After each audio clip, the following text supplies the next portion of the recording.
Original হাতে বোনানো আদিবাসী যে জামা কাপড়টি তৈরি করে দেখেন এক আন্টি এখানে নিজ হাতেই সে কিন্তু এই কাপড়টি তৈরি করতেছে।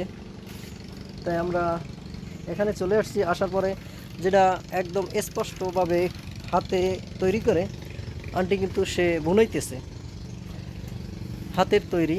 এখানে আপনারা যদি আইসা অর্ডারও দেন, এখানে আসার লোকেশন হয়েছে আপনারা রাঙামাটি এসে লঞ্চঘাটে, ওখান থেকে বোট ভাড়া করে নিয়ে আসতে হবে কাপ্তাই লেক ধরে আদিবাসী মার্কেট। আন্টি এটা কি আদিবাসী মার্কেট বলে?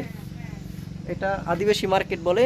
মার্কেটের শেষ যেখানে বোটটা দাঁড়াবে ওখান থেকে আপনারা নেমে আদিবাসী পল্লী লাস্ট একদম যেখানে লাস্ট দোকান, ওই দোকানের লাস্ট মোড়েই উনি ওনার নিজের হাতে বসে সে এডি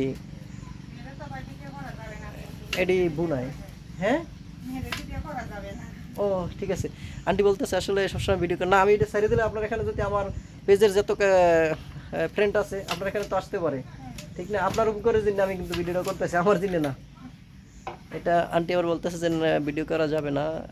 তারপরে আমি তারে বুঝেই বললাম যেহেতু তারা পাহাড়ের, হ্যাঁ, আপনি এসে অর্ডার দিলে আপনাদের সামনে বসেও কিন্তু বানাই দিতে পারবে।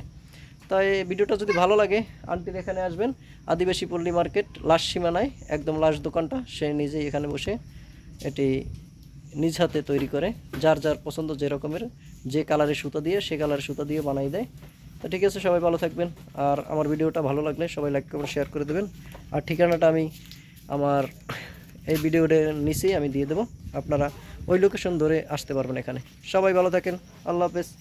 আর এই যে পাশেই হয়েছে পাহাড়ের ডালেই হয়েছে কাপ্তাই লেক, অসাধারণ একটি লেক।